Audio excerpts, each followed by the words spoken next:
Olá, bem-vindo ao capítulo 13 do livro Contabilidade para Executivos. Aqui tratamos as decisões referentes à liquidez da empresa. Bem, o que é a liquidez da empresa inicialmente, né?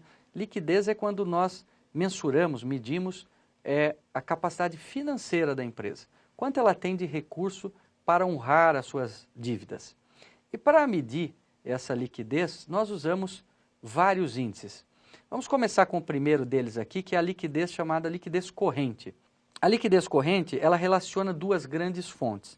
O ativo circulante, ou seja, todas as contas que estão dentro do grupo ativo circulante do balanço. Quais são elas? Caixa, bancos, duplicatas, estoque. E dividimos pelo passivo circulante.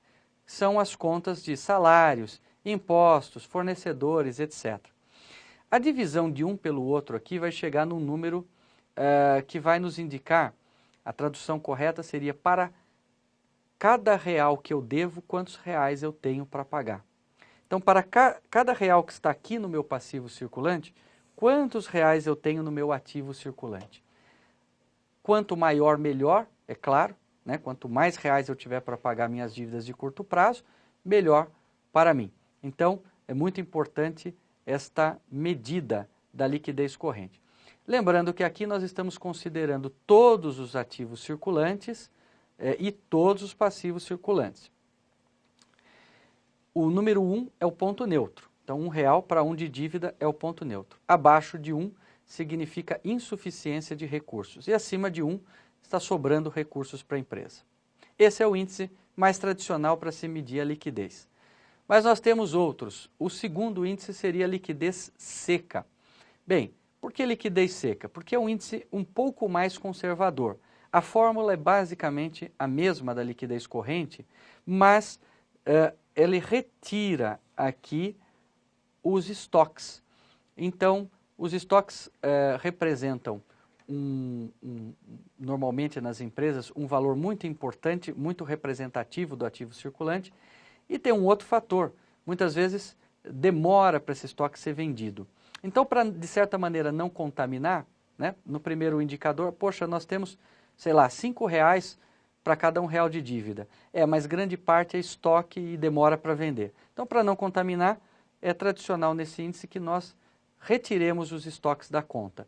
Então, pegamos todo o ativo circulante, tiramos o estoque e dividimos pelo passivo. Dessa forma, nós temos um índice basicamente voltado para financeiro, voltado para dinheiro no momento. Outro índice é a liquidez geral. Nos dois primeiros, nós temos indicadores de curto prazo. Como é que está as minhas finanças no curto prazo?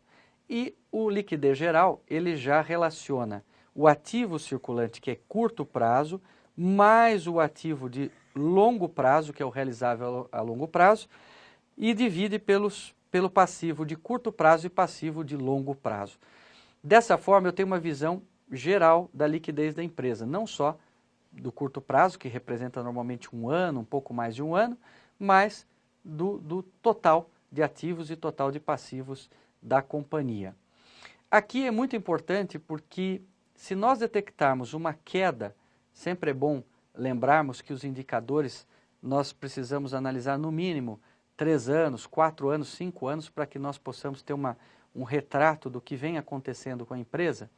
Então, se aqui for detectado logo que a liquidez geral, que é a liquidez total de longo prazo da empresa já está em queda, isso significa que fatalmente a nossa liquidez de curto prazo já está também complicada.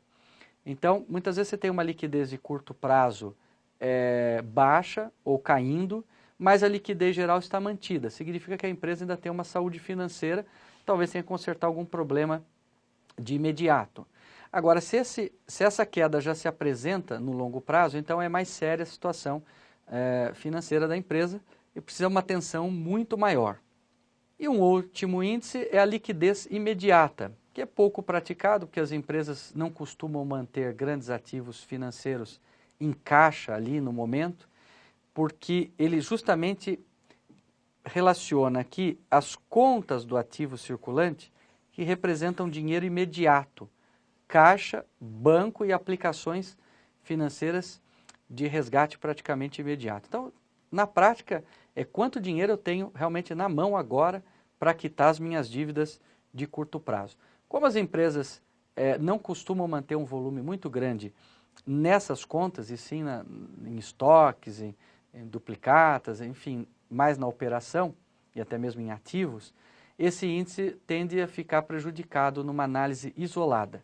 Mas aqui na prática também representa para cada R$1 de dívida que eu tenho, quantos reais imediatos eu tenho para quitar. Quanto maior, melhor esse indicador. E assim chegamos ao final desta aula.